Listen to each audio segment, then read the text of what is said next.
Today, we're going to be talking about the various times I've been scammed in my Pokemon investing and collecting journey, and how you can avoid getting scammed by learning through my mistakes. I've been investing for about 3 years and playing for 10, so I've been in this hobby for a very long time, which means I've been scammed a lot of times. But don't worry, this video will hopefully help you out. Now, the first time I ever got scammed was at a comic convention. I don't usually go to comic conventions, but my dad does, so I went along with him.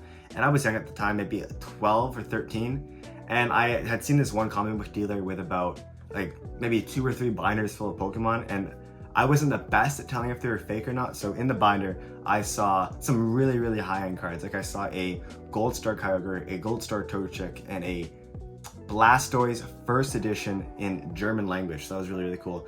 And I convinced my dad to buy the 3 cards, and I think it was for around $300 Canadian, maybe $200 USD at the time. And this is again like 7 years ago, 6 years ago.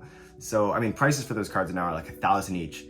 But when I got home, I realized that the cards had actually been glued to each other. So there was a fake printed out card on top of a real Pokemon card back.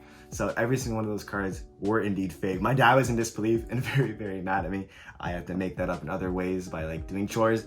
That was brutal, honestly, because it's such a dreadful feeling when you know you're scammed. And I don't know if he was doing it unintentionally or intentionally. I'm talking about the comic book dealer, because again, he deals with comic books, and that's a big issue. The thing is, you cannot be shopping with people who don't understand what they're selling. I would not now shop at a store that only sells comics just for Pokemon cards. Now I have a good eye and I can tell if something's fake, guaranteed or not.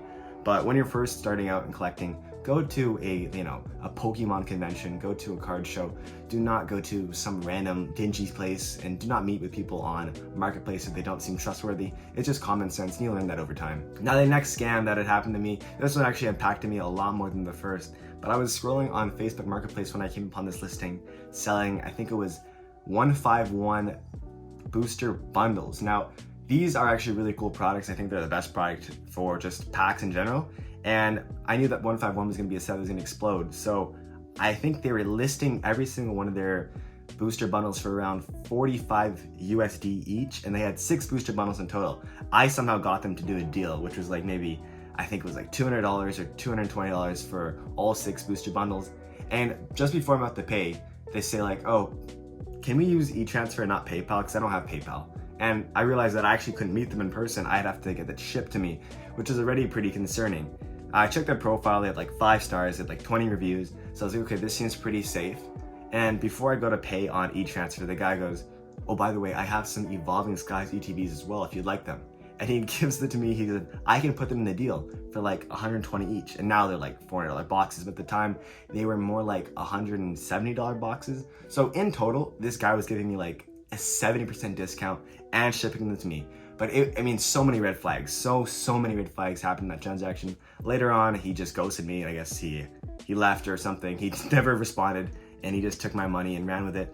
But there's so many things wrong with that interaction. The first thing is that you should never pay with just e-transfer. You don't know the person. You should always pay with PayPal, because let's be honest here, PayPal gives you your money back if something wrong or something bad happens. E-transfer does not, and this person was willingly and making sure that I would not pay him with PayPal because he knew that I could get the money back. Another thing is that if something is really popular, 151 Evolving Skies, nobody's gonna give that to you for 70% off. Nobody's even gonna give you even on market is sometimes hard to find. So the fact that this person was giving me a huge discount was another huge red flag. And when I checked their profile more and I kind of dug into why they'd scam me, it looked like a lot of the reviews they had on their profile were just very generic, very bot type things, and it's very easy to fake accounts. So again, it's really important to pay with something like PayPal, and also if a deal is too good to be true, it just most likely is, and that's common facts that we all fall for in time, but it's just very important to learn. Another big thing that happens to me is that sometimes I buy things on Marketplace, whether it be Japanese or English Pokemon cards, and maybe in the pictures they'll send me, it looks like a good Pokemon card, it looks like the good centering,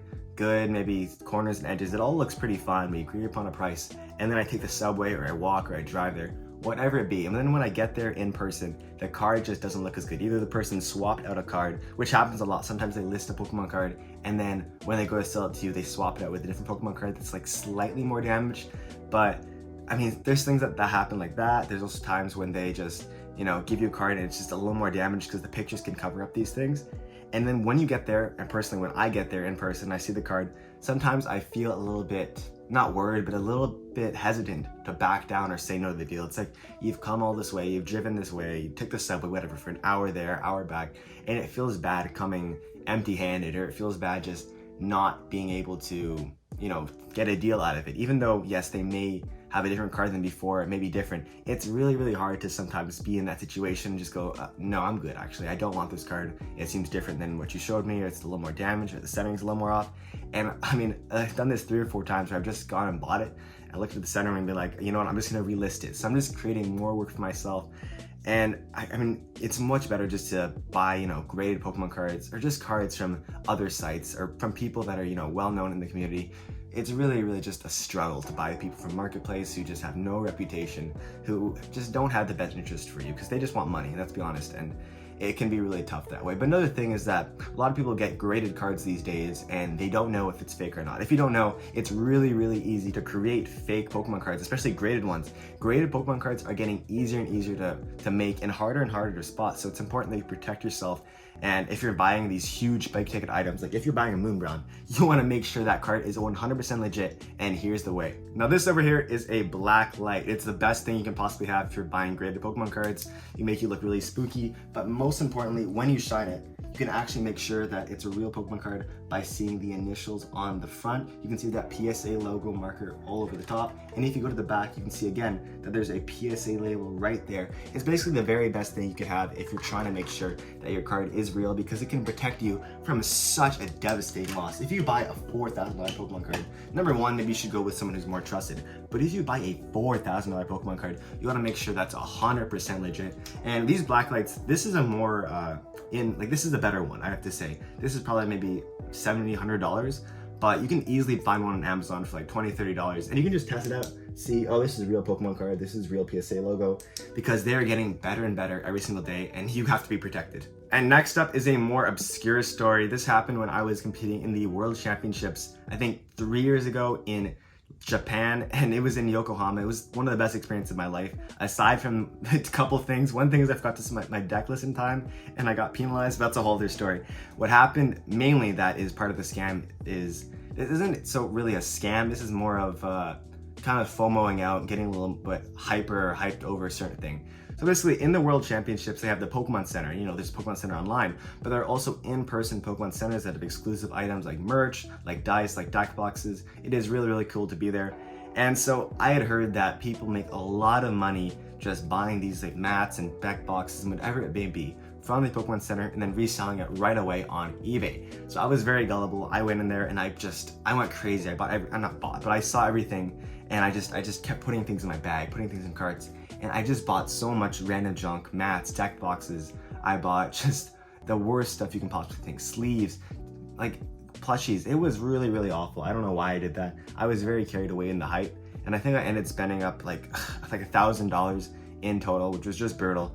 Because I mean, it was just an awful experience, because it took me, I think 3 or 4 years, or not 3 or 4, just up to now, I finally sold like the last thing in that whole just menagerie of mayhem. It was brutal to have that weight on my chest and my shoulders, just to have all this kind of debt in your system. It is brutal. So I was way overhyped. I was overcome with FOMO, and so I bought things that were not necessary, that I did not need, and that could not be sold on eBay right away. Because the real things that were sold on eBay are exclusive plushes, and I was buying stuff that wasn't exclusive, that was random, and I could have been much more smart about it. But it's just so much easier to not focus on the money side and just have fun with the game sometimes, because this is not all about money, and it's really, really hard to do that. So do not get overhyped, do not fall into FOMO. Please use PayPal goods and services, and use a black light if you're buying graded Pokemon cards. Those are my 4 words of wisdom, my 4 advice for you guys, and my experience on getting scammed. If you like this video, please subscribe, comment, and just tell me your thoughts in the video. I hope all of you have an amazing day and an amazing week. Peace.